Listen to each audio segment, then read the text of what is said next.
So a couple things I want to go over real fast before we actually dive deep into this gear reduction install. As you'll see here in just a minute in the video, I tore this bottom end apart just to kind of go over installing a little easier so it wasn't in the machine and you can kind of see everything a little bit better. You'll see exactly where you need to grind out in the casing. It doesn't touch much. I actually kind of just kept twisting it back and forth and forcing it down. So if you take off just a little bit right up in there, and then there's a small spot over here, or there was on my 500. Now this is the 420 bottom end. It should all be the same, minus a couple little things in there. I had to take a little off of this right here because it wanted to kind of just barely lightly touch. But you can see it's not scrubbing much, just a little bit. But that's what you'll want to take off. Another thing to remember, when you put this on, if you turn it, it will turn your cam. That's where your water pump little finger fits down inside of that little bar. So if you turn this and go to put this casing back on, and that cam's turned off a different spot, put your casing on. If it's on the machine, if you're doing this on the machine, put your casing on, turn it on, hold a little pressure on it, and get somebody to kind of bump your starter button. It'll turn it over and it'll just slip right down into place. So before I dive crazy deep into this, I've got this old block sitting here. I believe this was off like a 420 or something, but it don't matter. 420, 500, it's gonna be the same thing. I wanna go over this so you can kind of get a better picture of it before we try to do this in the machine. Plus, I've been told there's a little bit of machining that needs to be done or some grinding on the inside of the casing just to add some extra clearance. So we'll be able to look at this a lot easier than what we can look at it in the machine and see exactly what we need to do. Go ahead and take all your 10mm head bolts loose all the way around. You will have one here by your oil filter, and then one there, and then all the way down. Your block will have these little extra tabs here, and you can put a socket or an extension or whatever you can put there and hit there to tap this loose. I know a lot of people used to try to drive screwdrivers in on the side or whatever, but those little fingers will help you a lot for knocking this casing loose. So I'm gonna go ahead and knock this casing loose, and we'll set the camera back up on the stand, and then we'll tear everything apart inside that we need to take apart, and we'll take a look at what we need to machine to make this thing fit. So, for some reason the camera decided it wanted to die, not sure why, but I went ahead and tapped this cover off. There is a seal right here. I would recommend replacing that. You're going this far. I don't have a seal. We kind of got this gear reduction last minute. I didn't have time to order one, but if you're going this far, go ahead and get you a seal, and it'll save you a lot of hassle in the future. That's your output shaft for your front diff drive shaft, so it wouldn't hurt to replace it while you're there. But since it's off, you can kind of see, if I can get it in the camera, you've got little fingers that come off the block. You take an extension or something, put on these little fingers, hit it with a hammer, tap it right loose.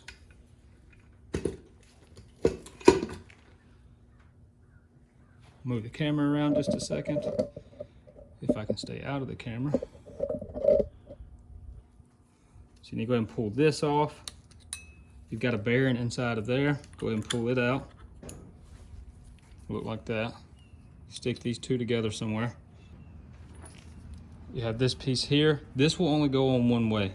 You may, depending on if your motor is on your machine or if it's off your machine, you may have to kind of wiggle this a little bit, but ours seems like it's just going to pull straight up. So stick that to the side. You'll have a nut inside of here and a nut inside of there you'll want to take loose, and this is what we've got the puller for. There is like a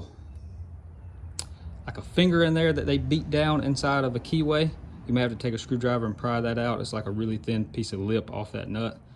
You may have to, like I say, pry it out so the nut will come loose. We'll go find a socket and impact, and we'll get that knocked off.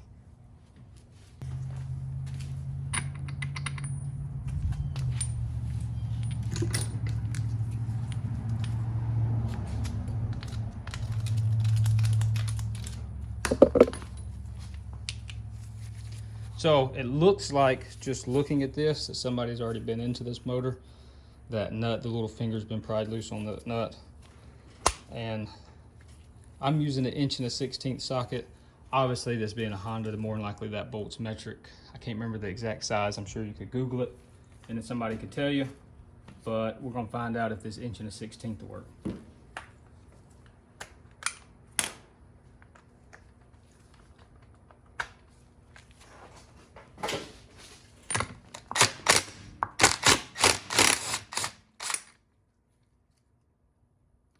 So get your nut off, stick it to the side. You'll have a washer in here. Get it off, stick it with the nut. And that is tight enough. We're gonna need that puller. So let me grab the pullers and we'll see which one fits.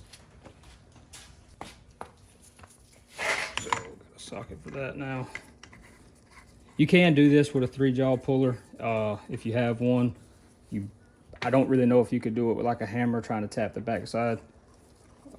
It's probably on there too tight. You might could try that. But you can get on Amazon, Google these pullers. They're not much, like 20 bucks or something like that, maybe 25. Can't really remember, but they're not much. Definitely worth it just to have the right tools. And a 3-jaw puller works pretty decent. I know a lot of people use that. So you can rent them from the auto parts too if you don't want to buy one.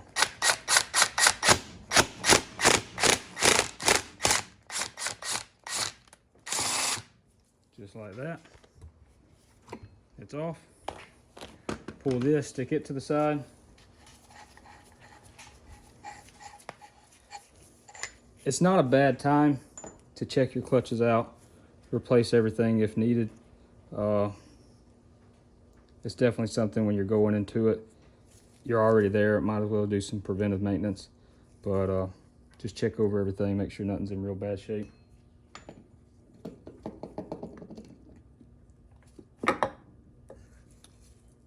Pull this aside.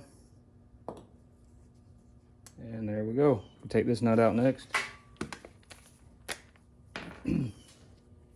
Now nobody has taken this off before because it's still got the little finger in there. So try to get a screwdriver in there, get that pried loose.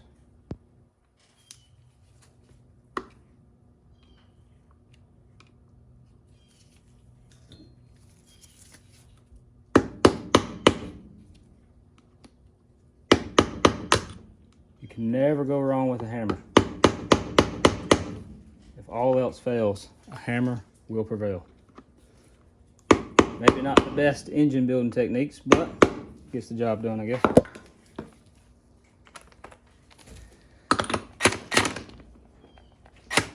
Well, I'll tell you what we might do. We ain't gonna be able to do that.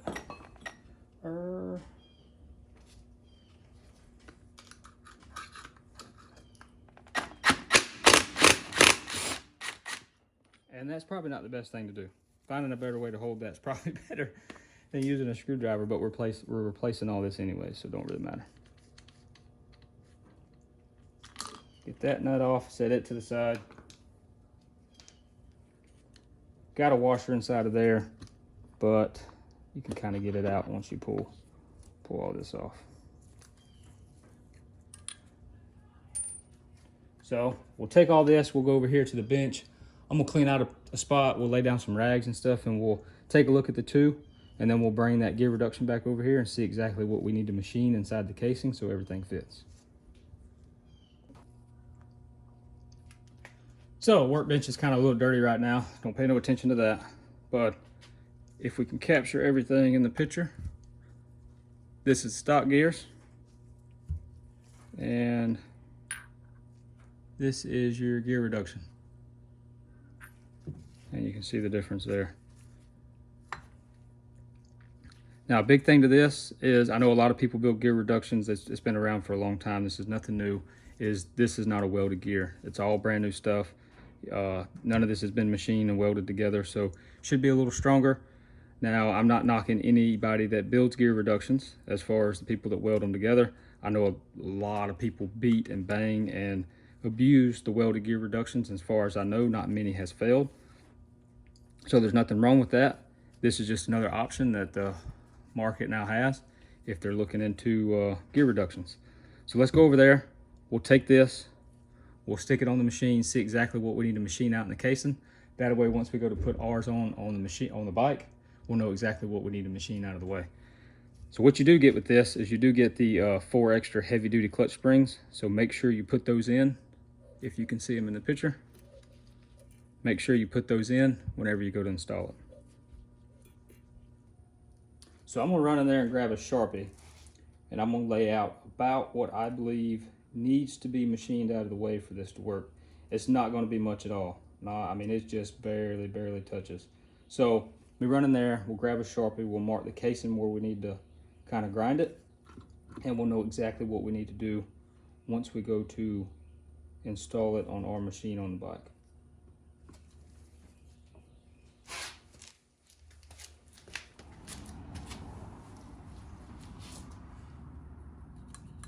So if you can see this good enough, and probably can't from the angle this is. Let me mark it. We'll pull this basket back out so you can kind of see exactly where you'll need to machine at.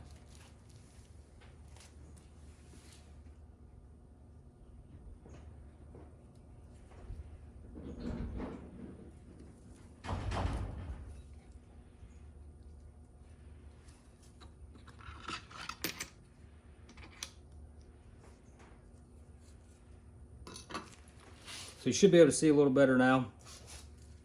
So from right about here, which is about halfway in between these two bolt holes, start there, and really close to this bolt hole. Now that's a little wider than what it actually is. It's not actually that wide of a spot you need to machine, but if you'll take off what looks to be about a 1/16 of an inch from there to there, I think you'll be perfect. I'm gonna put this back on. We're gonna readjust the camera so you can see it from this side and you can see exactly where it's catching at, and give you a better idea exactly what needs to be done. So I think I got this camera adjusted a little bit better, and there's honestly, it's probably less than a 1/16 of an inch, to be honest. You can kind of almost force it down inside there, but it does want to catch a little bit where it's kind of tight and doesn't really want to turn. So like I say, if you'll go ahead and take enough off from here, which is about halfway in between them two bolt holes, and over here, which like I say, it's definitely a little extra than what you need to take off, but there ain't no sense in going back inside this thing twice. So, and that's really close to that bolt hole. So halfway in between these two, and I'm gonna say about a 1/2 inch from that bolt hole, you'll be golden. I'm gonna use a burr bit. I'm gonna go in there, we'll grab a die grinder and a burr bit, air hose, and then like I say, we're just gonna machine out about a 1/2 inch. Not a 1/2 inch, I'm sorry, 1/2 inch from that hole. We're gonna machine out about a 1/16 of an inch of material, maybe a little less, and then we'll put it on, and I think we'll be good to go. Now I'm not gonna do that till I actually get back over here to the machine. I've already got the front diff loose on it, and it slid forward. So we'll go ahead and knock that cover off. We'll get the camera set up, and then we'll go over everything one more time as we put it on. So we got the front cover off the motor, got the drive shaft and everything out of the way. A couple things to note that might make this a little easier if you've never pulled the motor, never done any of this. Once you get the front diff, the two bolts and the little front bracket out of it, and you pull it forward, your drive shaft will push forward. It's spring loaded into your front diff, so you can push your drive shaft forward and you pull it right off of your output shaft out of your motor. It's 10 times easier. Don't try to do it the other way. Don't try to pull it out of your diff. It's kind of just a hair too long to do that way. So if you'll push it in, it'll be 10 times easier for you. Another thing to note is I was about 90% sure that I could have pulled that cover off with that floor pan on that side, but I ended up having to loosen it up and just pull it out a hair. What I did is I took the 2 foot peg bolts loose. I took the push pins holding it to the fender over there, and I just pulled it over. I don't know if you can see it from the camera angle, but I pulled it over a couple inches. Also working with the zoom on this camera, I'm not really sure exactly how this is going to go. I can't really get it to zoom exactly the way I want it. It's either too far in or too far out, so I'm not sure exactly how all this footage is going to come out. We'll just, hopefully it comes out the best it can come out. So I ended up letting the grinder run over the top of my hand. Got a little sore on the top where it's trying to heal up. I'm gonna throw on some gloves. Once I get them gloves on, we'll go ahead and pull everything off of this motor just like we did the motor on the ground. So I'll do my best to stay out of this footage, but just like the motor on the ground, we'll start with pulling this here off. Go ahead and pull your bearing out. Stick all this to the side somewhere.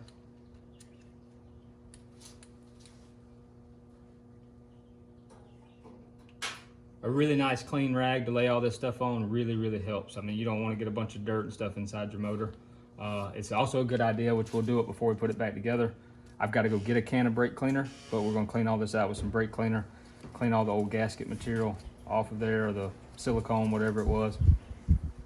That way everything kind of mates back together real quick, and you don't have to worry about any sort of trash inside your motor. Next, we'll go ahead and pull this out. Depending on how, this one's coming out pretty easy. Sometimes you may have to wiggle your shifter to get it to come out. This one's kind of coming out kind of easy. But I don't know with the sunlight and everything if you can see it. Probably not. I think there's a glare. No, maybe you can see it. There's a keyway cut in through there, and that keyway will only go on one way, so you can only put this on one way. So don't worry about trying to have to clock this or anything like that. Next, go ahead and pull the clutch off. I got to find a screwdriver. I don't think this motor's ever been into, so it's still got the little nut kind of tapped together.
We'll go grab the puller next, put the puller on there, go ahead and get that out of the way.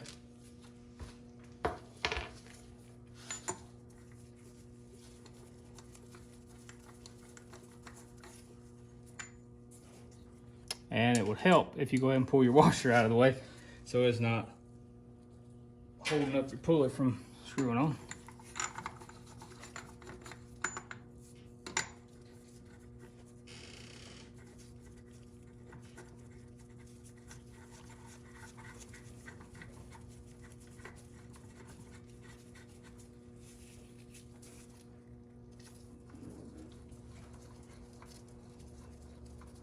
One downside to doing this with it in the machine is it's going to be really hard to get impacts into certain places.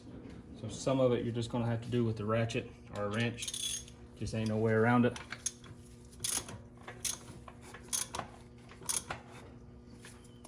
And some of it might be a little hard to do with the ratchet. All right.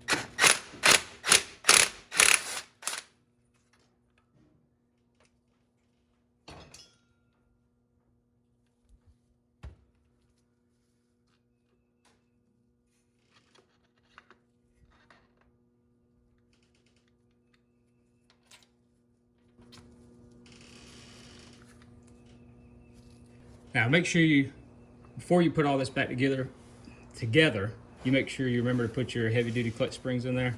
Take them 4 bolts out, put your new ones in, tighten everything up, torque it down, ugger-duggers, whatever you want to use. Get it all back together and you're good to go. Now since we got everything all apart, I already know exactly where I need to mark out to machine. I'm just going to get a Sharpie, make some lines. I'm going to go in there and get me an air hose and a die grinder, and we're going to take about a 1/16 of an inch off of that.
basically, if I can hold this camera steady enough with one hand, you can kind of see, I went a little too far. You don't have to go near this far. Like I say, I just wanted to make sure I was taking off enough. You can go about halfway in between them two bolts. And I didn't even take a 16th. It wasn't even a full 16th I took off, and everything clears fine. Maybe just a hair over a 32nd that I took off. All the way back over to about a ½ inch in front of that bolt. There was one little spot right here. I just went ahead and knocked some off there. I didn't want there to be a clearance issue. So knock you a little bit off there, right there, and you're good to go. So I gotta run up to town. We're gonna grab some brake cleaner. We're gonna grab some sealant. We're gonna throw all this back together and go test this thing out. So I ran down to Advance real fast. We got a couple cans of brake cleaner. We got some of that RTV silicone gasket maker stuff. I got a razor blade. We're gonna take and clean out all the old silicone off the side of the casing. We're gonna do the same thing with the front case. We'll take the brake cleaner once we get done, clean everything out real good. There's no sense in cleaning it out now, then scraping all this old silicone off and having to clean it again. Take an air hose, blow it all out real good. I am gonna check timing chain and stuff just since we're in here.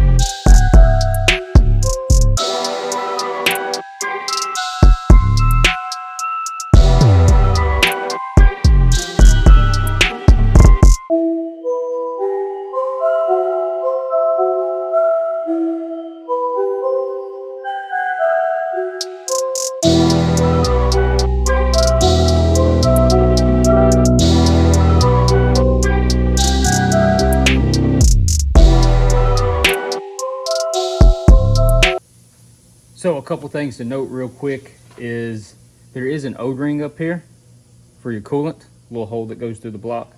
Make sure you don't blow that O-ring out, or make sure you don't lose that O-ring. So I don't know how good you'll actually be able to see all this because the lighting kind of sucks with the motor inside this machine, but hoping you can see it at least decent enough to know exactly what's going on. Anytime I'm putting together moving parts, and especially if I've cleaned stuff and got all the oil off there, I'll always try to put a little oil on there, whether you just dump some on there, penetrating oil. Anything's better than nothing. I've got this little squirt can. I normally squirt some on each like shaft, just to keep everything kind of lubed up. Same thing with the gear. You put a little in there on the bushings and then kind of roll it around. A couple things to note that I did not note before is the factory, if I can grab it, factory has a washer in there. You won't need that washer. You can leave that washer out. And I've already put the heavy duty clutch springs in. I think we actually, I don't think the camera actually caught that footage, but there is a washer where this sets down into the basket. There is a washer in the bottom of that off your factory basket. You'll want to take that off. When you loosen these up, loosen a little at each time and kind of take them off together. If you do one side, it's just going to want to pop up. That last one, you could mess the threads up, so be extremely careful when you're taking these out. Just loosen, I don't know, maybe 1/4 to 1/2 inch turn on each one of them at each time. Get all that lubed up, put a little oil and everything.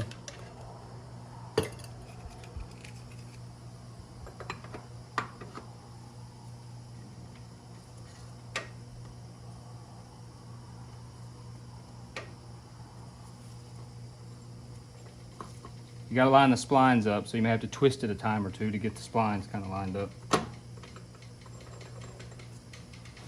You're good to go.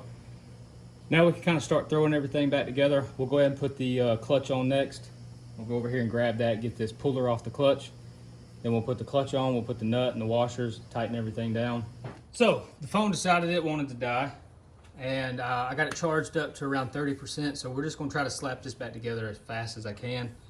This is kind of taking a little longer than what I wanted it to take. So the goal is we're just gonna try to put this back together really fast. If something happens and you don't see something that you want to see, just send us a message. I'll try to walk you through it. Basically, if you can take it apart, you should be able to put it back together. It just kind of goes right back together the same way. Now, one thing I did run into when the camera was off is I ended up taking a little extra off this little finger right here. You could kind of slightly hear it want to rub, so I just went in there and took a little extra off just to be on the safe side. Other than that, everything will go back all together just the same. The little keyway spots in there, you just take a screwdriver or a punch or something, knock the little tab back down in there, and that kind of holds the nut from backing off. Other than that, we can kind of start sticking everything back together. We'll go ahead and throw the bearing back in here, just so it's in there, and we can squirt a little oil in there for it. This bearing's not really dry. We didn't really clean it out or anything with brake cleaner, but never hurts. Next will be this little fork here, and like I say, there's only one way this can go on. So you may have to kind of wiggle your shifter a little bit.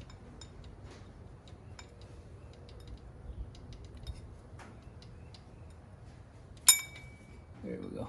Yep, just kind of wiggle your shifter up and down a little bit. You'll feel the slot go in, and boom, right into place.